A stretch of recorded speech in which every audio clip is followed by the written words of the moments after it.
All right, it's one of the nation's fastest growing health crises. We're talking about type 2 diabetes, now affecting millions, with more people developing the condition at younger ages. While new research shows that some can bring their blood sugar back to healthy levels through diet and lifestyle changes, the broader picture remains alarming and costly. The CDC says more than 38 million Americans are living with diabetes, and roughly 90 to 95% of them have type 2. The annual cost of diabetes care in the U.S. has soared past $400 billion, factoring in medical expenses and lost productivity.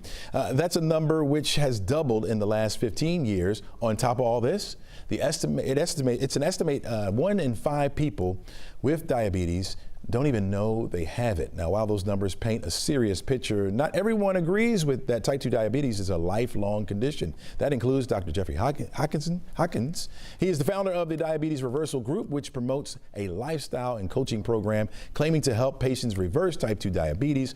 Welcome to the show, Doc. Hey, great to be here. All right, walk us through what typically patients experience in your program. Yeah, well, when type 2 comes in, they've already been diagnosed by their doctor. They've typically been a diabetic for 10 years or more. They're taking 5, 6, 7 medications. They feel horrible. They're afraid of kidney disease. Their energy's low. Their sex drive is low. And they're afraid that some really bad complication is going to happen. So they want to get off these meds as fast as they can. So in our program, we show them exactly what they can eat, what they can't eat, what nutritional supplements to take, what exercises to do, and then we provide coaching and training all the way through the program to hold them accountable and walk them through the whole process, because it is reversible. As you stated, your mental, stability comes into question. You get this diagnosis. What's the first step that you take them through?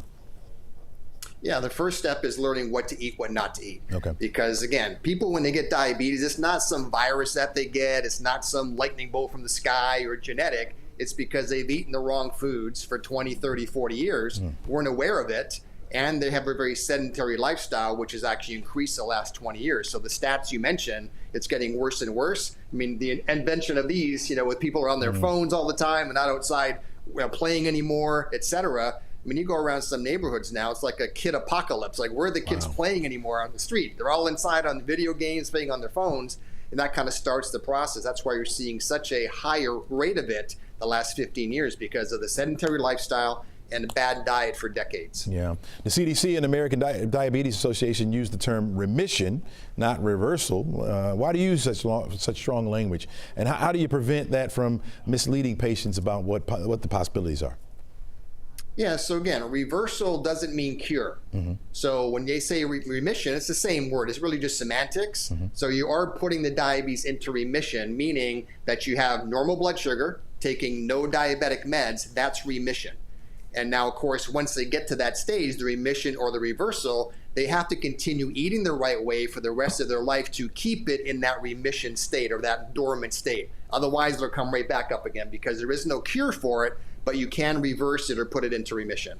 What would you say the percentages of your patients that maintain that healthy blood sugar level for after 1, 2, or maybe 3 years? Yeah, that's a little bit harder, right? Because obviously people have to stick with it. It's like going to a gym with a personal trainer. You can get physically fit, but if you stop exercising, you kind of get out of shape again, right? So with us, it's about 50% right now. We're trying to do whatever we can to increase that number. But again, it is a lifelong change that people have to follow once they're done. And so we show them how they can reverse it, put it into remission, but then they have to continue doing that for the rest of their life, for sure. Doc, I got to believe that's hard. That's hard to do. How do you convince them to do that? How do you convince them to follow your program to a T? Yeah, well, the biggest reason why people join our program is because they're scared.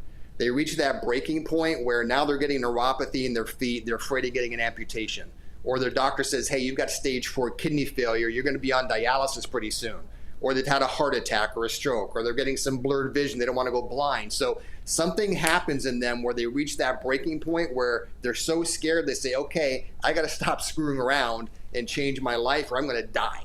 So that's the majority of the reasons why people do it, is because they have that fear of they don't want to die. And so they know they have to change their lifestyle at that stage.